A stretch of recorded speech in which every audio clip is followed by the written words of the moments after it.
Hello and welcome to PDA Vidyapeeth. आज हम let's beat the NEET का डे नंबर 16 देखने जा रहे हैं।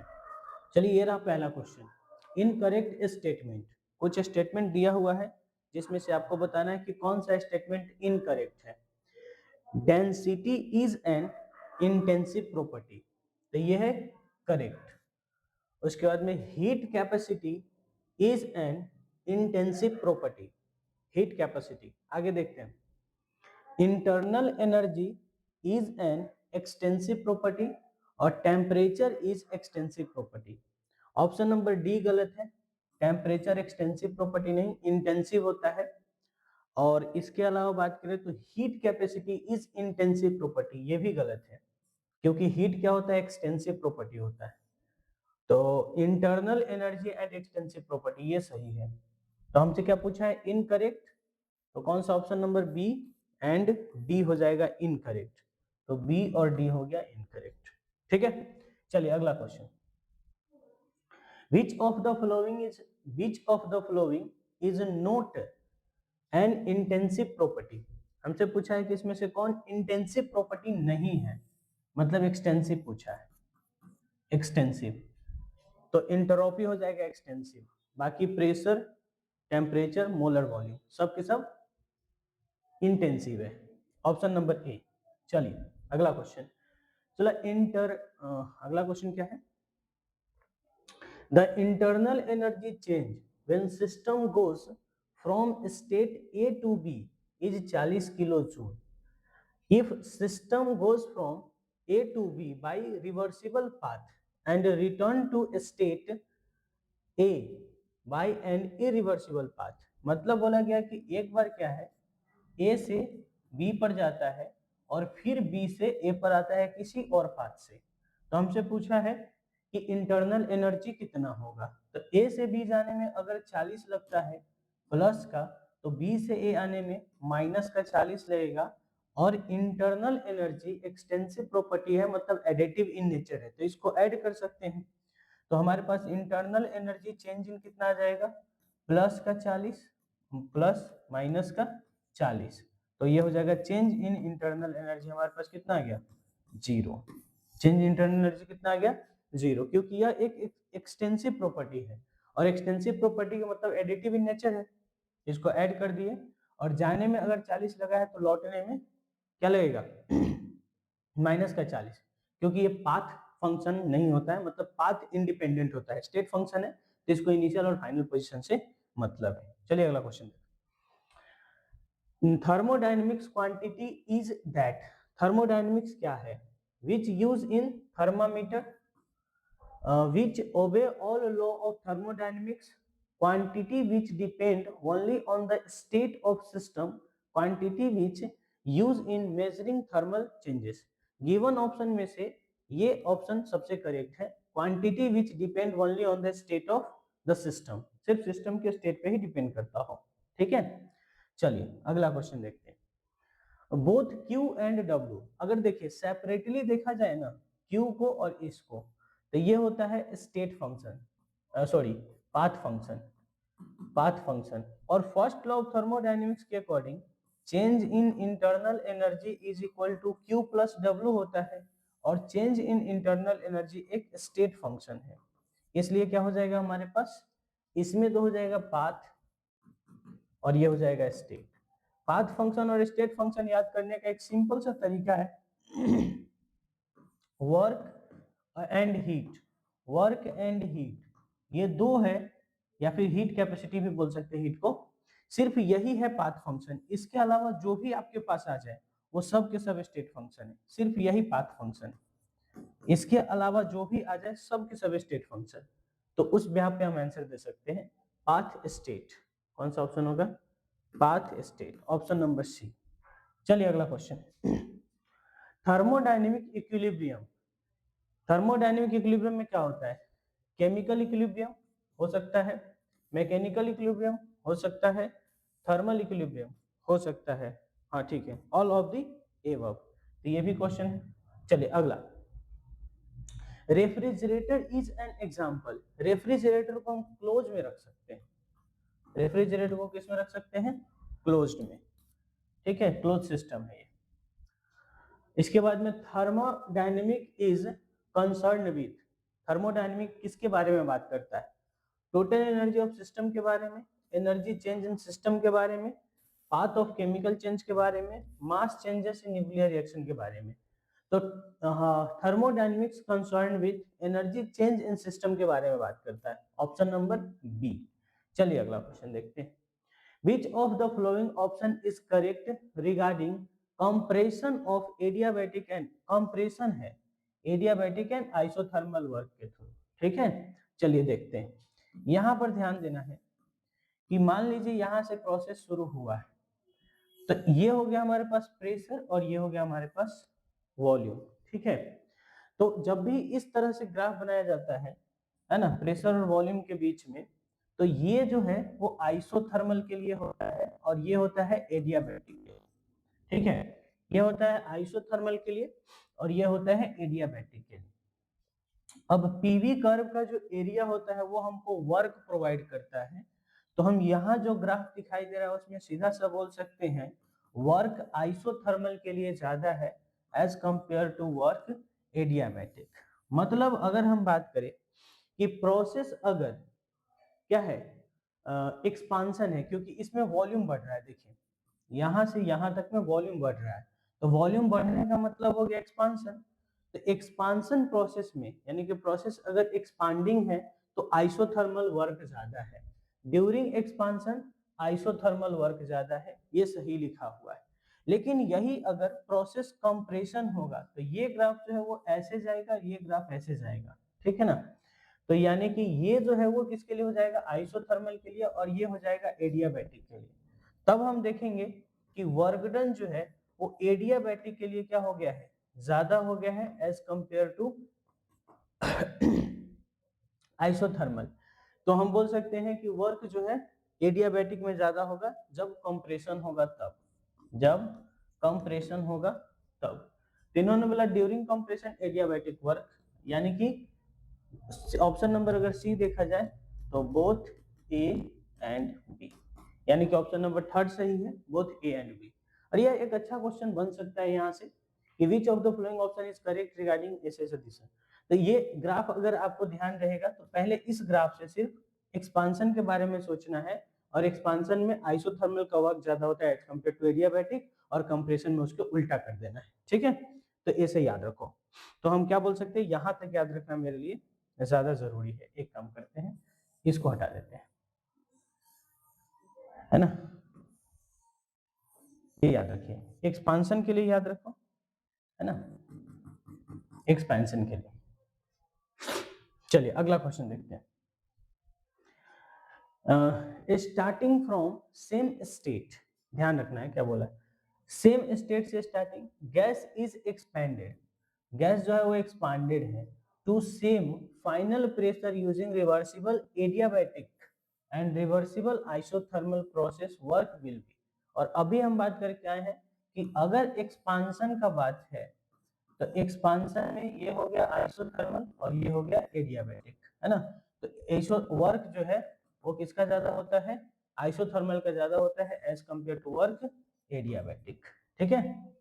तो किसका ज्यादा हुआ, आइसोथर्मल का, मोर आइसोथर्मल इन प्रोसेस। चलिए वर्क ही पूछा था, वर्क आइसोथर्मल में ज्यादा होगा। ये क्या है, the internal energy change when system goes from, ये तो पहला ही क्वेश्चन था, इसका आंसर 0 हो जाएगा, क्योंकि यहाँ पे अगर हम ए से बी के पास जाते हैं तो 40 का है, तो बी से ए लौटते समय में अलग पाथ से हमको माइनस का 40, क्योंकि एनर्जी जो है वह एक एक्सटेंसिव प्रॉपर्टी है जिसकी वजह से हम उसको जोड़ सकते हैं, तो प्लस का 40 और माइनस का 40, ये हो जाएगा 0। और साथ के साथ में क्या है, ये एक्सटेंसिव होने की वजह से एडिटिव इन नेचर है, और स्टेट फंक्शन है तो उसको फाइनल और इनिशियल से मतलब है, बाकी से उसको कोई मतलब नहीं है। If internal energy of ideal gas decrease by the same amount as work done by the system in this process, internal energy of ideal gas is decrease, मतलब इंटरनल एनर्जी जो है वो आइडियल गैस का decrease हो रहा है उतना जितना वर्क डन है।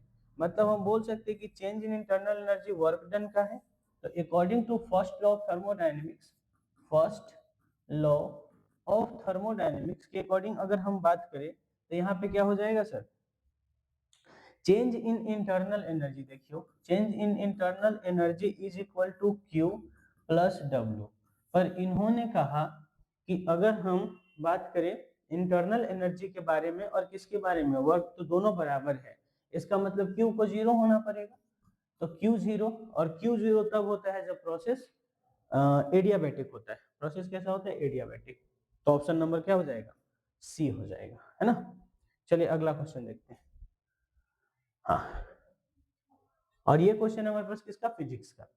The two identical uniform rod each of mass m and length l joined perpendicular to each other and axis passing through the junction and in plane of rod, then moment of inertia of system about an axis। देखिए ध्यान से, जैसे कि अगर हमारे पास simple बात करें एक रॉड के बारे में, तो यह एक रॉड है, ठीक है, और अगर उसके किसी एक एंड से अगर हमसे मोमेंट ऑफ इनर्शिया पूछता है तो हम बोल सकते हैं कि मोमेंट ऑफ इनर्शिया जो है वो होता है ml²/3, ठीक है। मतलब ये जो है इसके बीच में और इस एक्सिस ऑफ रोटेशन के बीच में 90 डिग्री का एंगल है ना। लेकिन इसमें हमको दिखाई दे रहा है कि 90 डिग्री का नहीं है। तो ये है एक्सिस ऑफ रोटेशन और इसका मास m है और लेंथ l है। हम एक काम करते हैं सर, आप इस रॉड का ना एक ये ले लीजिए, इस रॉड का क्या ले लीजिए, इस रॉड का एक ना ये ले लीजिए कंपोनेंट, ठीक है। तो चलिए हम एक काम करते हैं, रॉड का कंपोनेंट ले लेते हैं। ये क्या हो गया,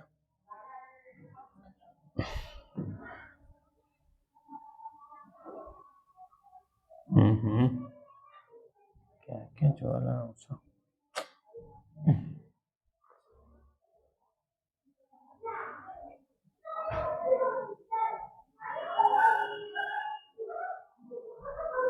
चलिए इस रोड का ना हम एक कंपोनेंट लेते हैं, ये वाला कंपोनेंट। तो इसका दो कंपोनेंट होगा, एक ये कंपोनेंट होगा और एक ये कंपोनेंट होगा,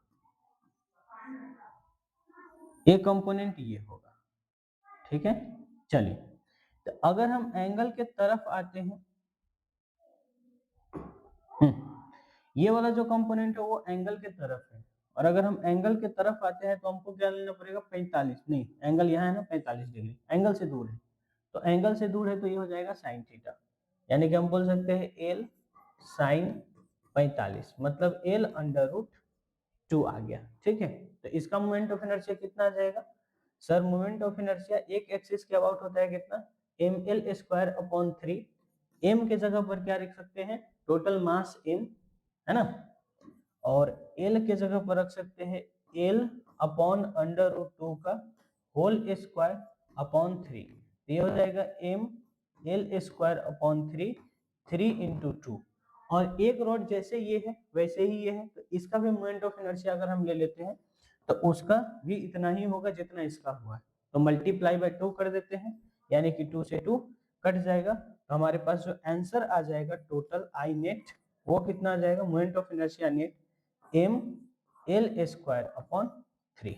और यह एक अच्छा सा क्वेश्चन बन सकता है, इसको ध्यान रखो। चलिए अगला क्वेश्चन देखते हैं। ये तो सिंपल सा है, moment of inertia point mass के लिए होता है ml²। मास की जगह पर 1 kg है, लेंथ की जगह पर 2 का स्क्वायर यानी कि 4 हो जाएगा।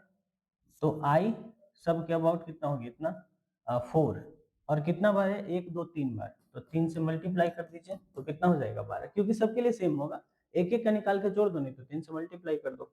है क्या ऑप्शन, ऑप्शन नंबर 3। अगला क्वेश्चन देखो, अगला क्वेश्चन बोले a thin rod of mass m and length l। एक हमारे पास क्या है, एक रॉड है, छोटा सा एक रॉड है, ठीक है। देखिए तो एक रॉड है और क्वेश्चन में बोला है यह एक थीन रॉड है, एकदम पतला सा, ठीक है, जिसका मास m है ना, जिसका मास क्या है, m है, और मास m है और लेंथ l है, ठीक। अब बोल रहा है कि इसी को क्या करके हम मूव करके went into a circular ring, एक सर्कुलर रिंग में हम इसको कन्वर्ट कर देते हैं।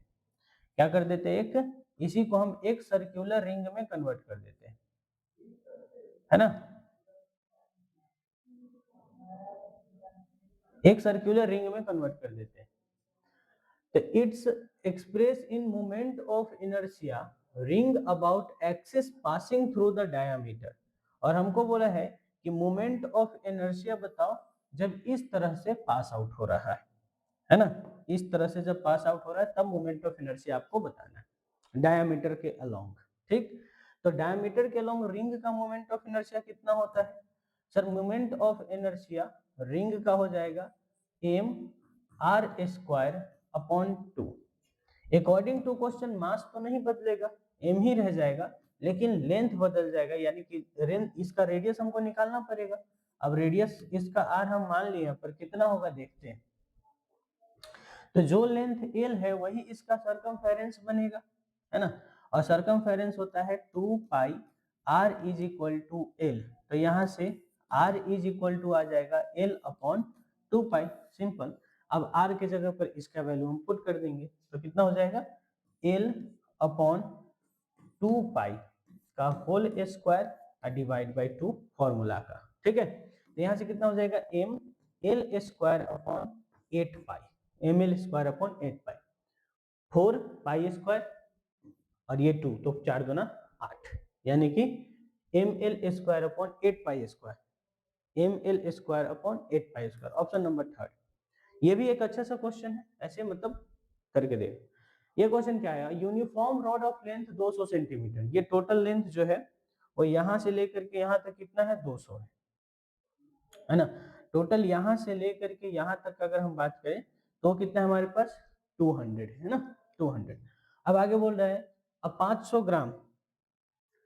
ग्राम balance on the wedge is placed as a 40 centimetre mark, मतलब इसका खुद का वजन जो है वो दे रखा है हमारे पास कितना 500 ग्राम में, यानी कि अगर हम इसको केजी में कन्वर्ट करना चाहें तो कितना हो जाएगा half 0.5 KG.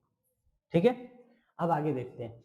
Mark A mass 2 kg is suspended rod 20 centimetre and another unknown mass m is suspended from the rod 160 centimetre mark shown in the figure. The find the value of m such that rod in equilibrium। मतलब ये कहीं ना कहीं एक torque का question है।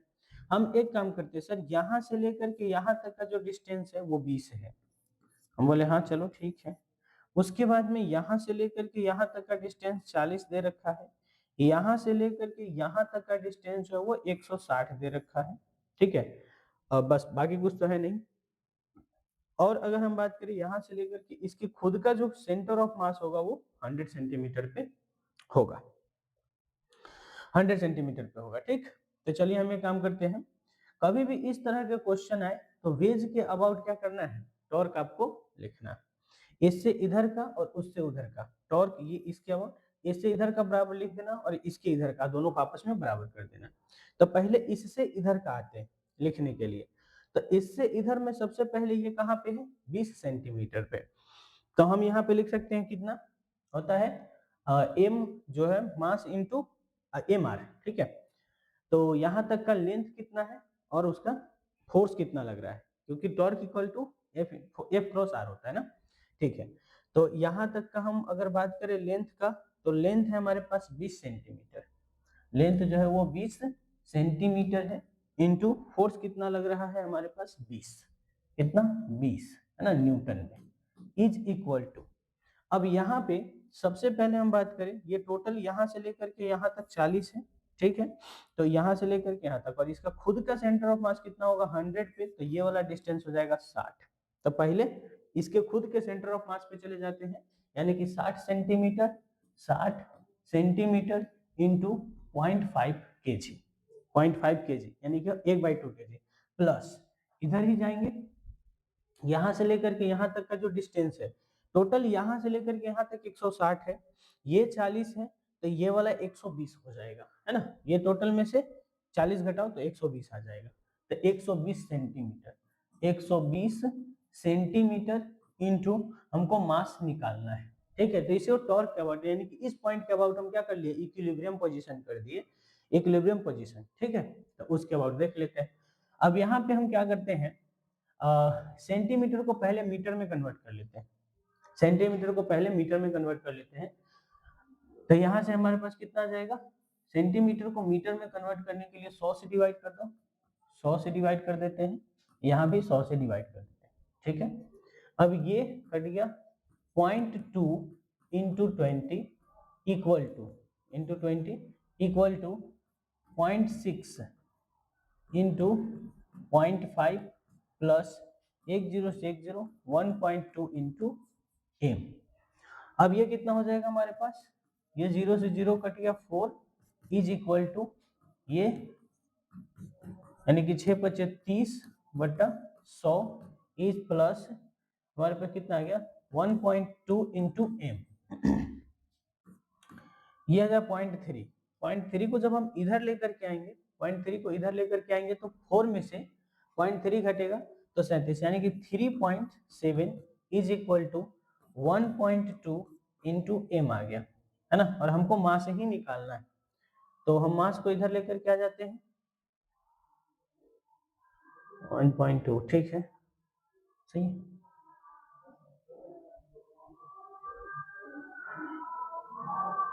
एक second रुको,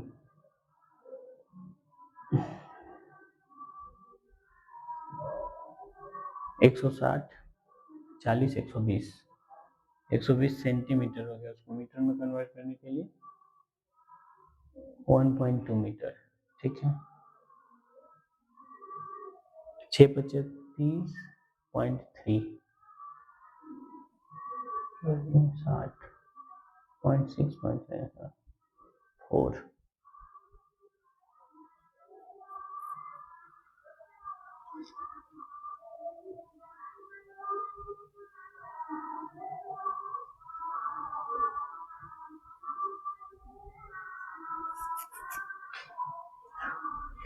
इसको इधर लेकर के आओ, 3.7 upon 1.2 is equal to M हो गया, इससे ये कट जाएगा तो हमारे पास 12 या 36 यानी कि 3, नहीं ये आंसर नहीं होगा, 3 kg नहीं।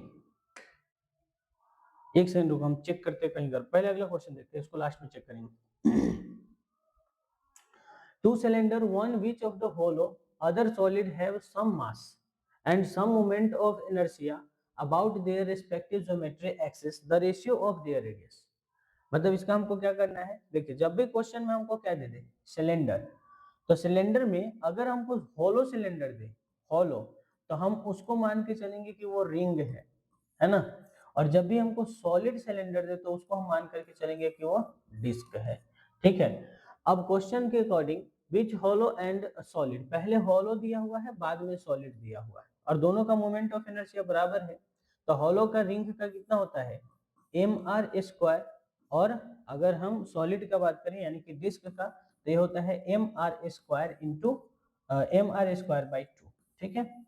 अब इसका रेडियस मान लेते हैं r1 है, इसका रेडियस मान लेते हैं r2 है ना। और हमको इसी का पूछा है, मास से मास कट गया क्योंकि सेम दिया हुआ है, इसको इधर भेजते हैं तो r1 अपॉन r2 का whole square is equal to 1/2, तो r1 upon r2 is equal to under root 1/2, 1/2, तो 1/2 ऑप्शन नंबर क्या हो गया, फर्स्ट हो गया, ठीक है।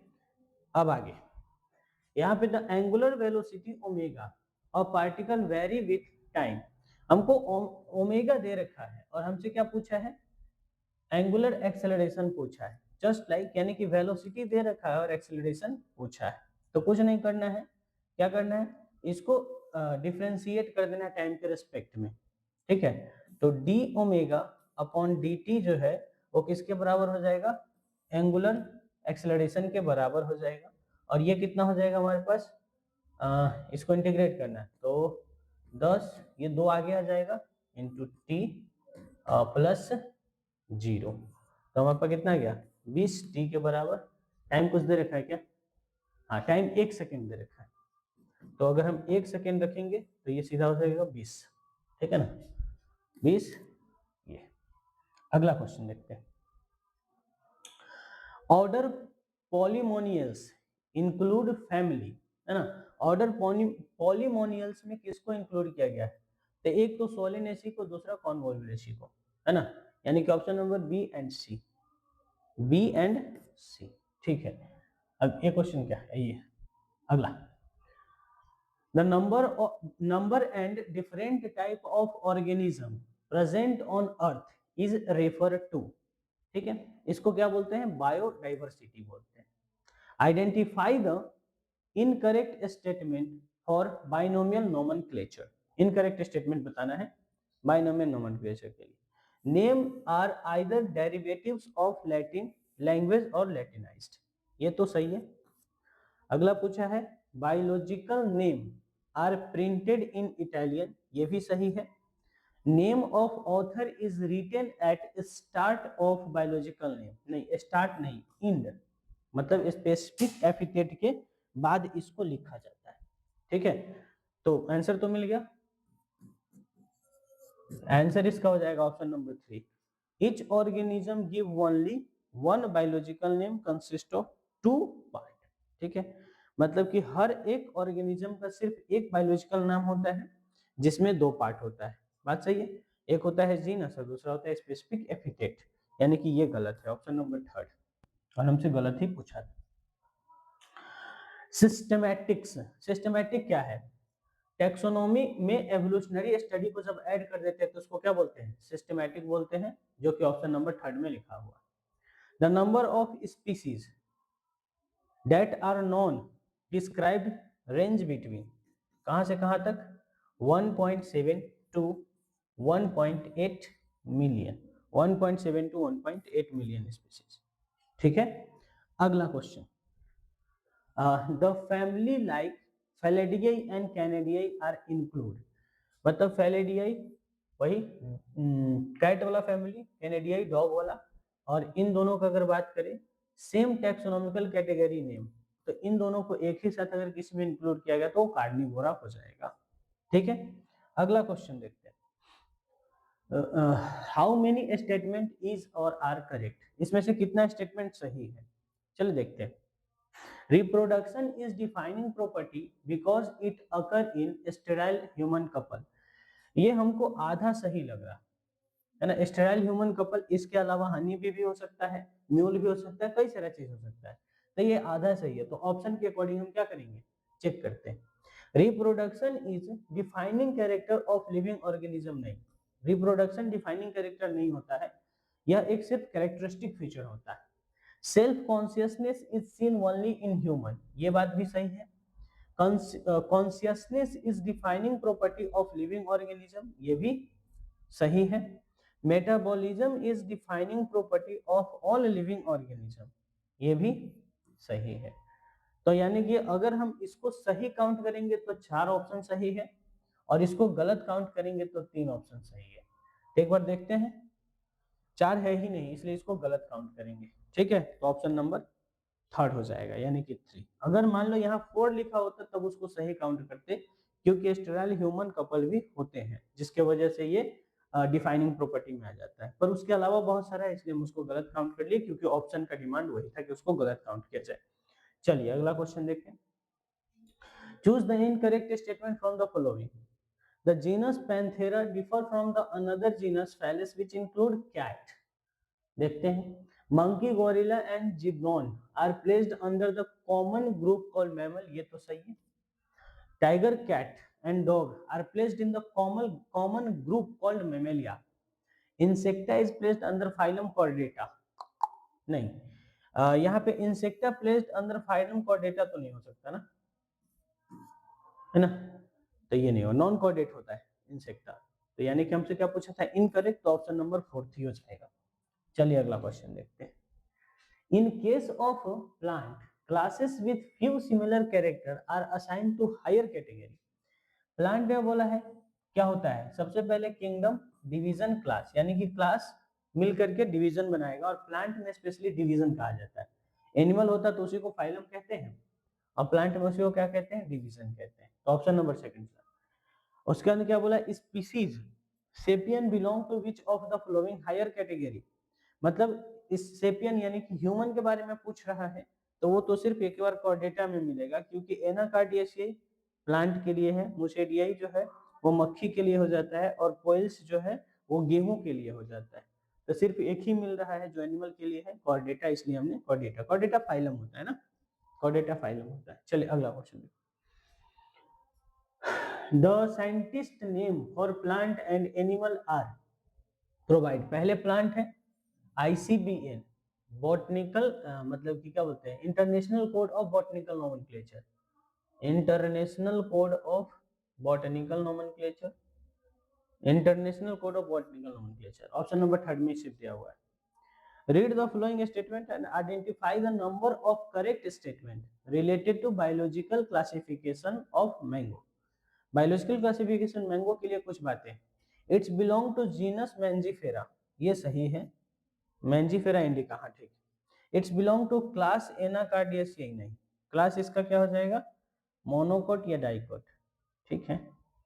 Belong to order, नहीं, ये सेपेंडेलेसिस हो जाता है। Belong to डिवीजन, है ना, फाइलम के बाद में डिवीजन, और डिवीजन हो जाएगा एंजियोस्पर्म, ठीक है, इसलिए ये भी गलत हो गया। तो हमको लग रहा है सिर्फ एक ही सही है, ऑप्शन नंबर ए, यानी कि ऑप्शन नंबर फर्स्ट। अगला क्वेश्चन देखिए। फॉर द रिएक्शन, हमको एक रिएक्शन दिया जिसमें करेक्ट रिलेशन बिटवीन इंथैल्पी और चेंज इन एनर्जी के बीच में पूछा है। तो delta H is equal to delta U plus delta N G R T, delta H is equal to delta U, है ना, और यहाँ पर देखते हैं delta N G R T क्या दे रखा है। तो 2 और 1 3, यानी कि प्रोडक्ट का माइनस रिएक्टेंट होता है, प्रोडक्ट का कोफिशिएंट कितना है 3, रिएक्टेंट का कोफिशिएंट है 1, यानी कि 2 आया। तो delta H is equal to delta U, और यहाँ पे प्लस का 2 आर टी, मतलब ये है कि डेल्टा एच के बराबर करने के लिए डेल्टा यू में कुछ ऐड किया जा रहा है। इस बात का मतलब ये है कि डेल्टा एच बड़ा है डेल्टा यू से, तो डेल्टा एच जो है वो ग्रेटर देन है delta U, delta H is greater than delta U, option number second. चलिए फॉर्मूला बेस्ड क्वेश्चन था। 15 mole of ideal gas expand spontaneously into vacuum, the work done by the gas is. Simple देखिए, यहाँ पे क्या बोला है, the ideal gas, ठीक है, ideal gas expand spontaneously into vacuum, जैसे ही वैक्यूम बोला पी एक्सटर्नल कितना हो गया सर, पी एक्सटर्नल हो गया 0। अब वर्क में चाहे कोई भी फॉर्मूला लगा, माइनस का पी एक्सटर्नल डेल्टा वी होता है, और पी एक्सटर्नल 0 मतलब सब कुछ 0, तो वर्क क्या हो गया 0 हो गया, यानी कि ऑप्शन नंबर फर्स्ट हो जाएगा। और एक क्वेश्चन अभी बाकी है, उसको डिस्कस करते हैं एक बार।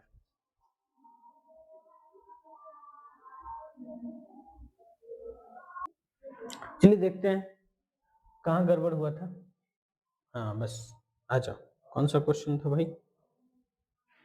अच्छा क्वेश्चन एक ही था, उसमें भी गड़बड़ हो गया। चलिए देखते हैं एक बार, बस चेक करते हैं, नहीं तो पूरा करके करेंगे। इसमें तो कोई दिक्कत नहीं था। हाँ यहाँ पे गड़बड़ हमको लग रहा है सर, यहाँ पे आप सिर्फ मास लिखे हैं, जी से मल्टीप्लाई करना भूल गए, तो इसको जी से मल्टीप्लाई करते ही क्या हो जाएगा, ये पूरे तरह से 5 हो जाएगा, नहीं, और जब ये पूरे तरह से 5 हो जाएगा तो फिर हमारे पास कितना आ जाएगा, ये 6 25 30 आ जाएगा। फिर से कर देते हैं, एक सेकेंड रुकिए,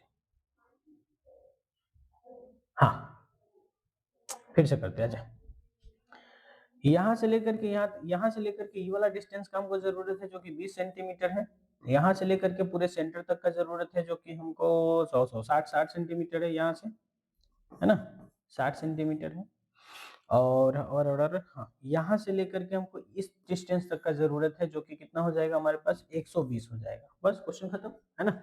अब देखिए यहाँ पे क्या है, M G into distance 20 centimetre is equal to, यहाँ से क्या हो जाएगा sir, M G into 60 centimetre plus M G into 120 centimetre. चलिए सेंटीमीटर को सेंटीमीटर में कन्वर्ट नहीं करते, यहाँ पे कितना हो जाएगा, यानी कि 20, तो 20 गुना 20 इज इक्वल टू, यहाँ पे कितना हो जाएगा 0.5 का हो जाएगा, सीधा सीधी 5 गुना कितना हो जाएगा भाई टोटल 100 यानी कि 60 हो जाएगा, प्लस mg को mg रहने देते हैं क्योंकि यही तो निकालना है, गुना 10 और इंटू कितना हो जाएगा हमारे पास 120 को 120 ही रहने देते हैं, ठीक है। ये हो जाएगा 20 भी सही है 400 इज इक्वल टू ये हो जाएगा 6 पचे 30 यानी कि 300, ठीक है। और प्लस कितना हो जाएगा यहाँ पर m इंटू 1200, चलिए इसको इधर भेजो तो बचेगा हमारे पास कितना 100 is equal to m into 1200। अब अगर हम m निकालना चाहें तो इसको इधर भेज देते हैं तो हो जाएगा 1200 100 अपॉन 100 अपॉन 1200 100 अपॉन 1200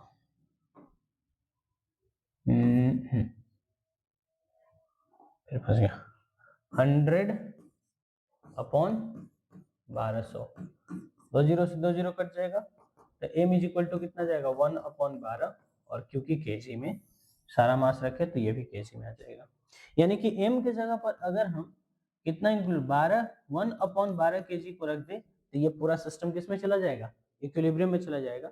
अच्छा क्वेश्चन नहीं था, बस वो कंफ्यूजन हो गया था, हमको पहले ही mg लिख लेना चाहिए था नहीं तो गड़बड़ नहीं होता। बहुत आसान सा तरीका है, इस तरह से हम सॉल्व कर सकते हैं, ठीक है। तो तब तक के लिए पढ़ाई करते रहें, ऑल द वेरी बेस्ट।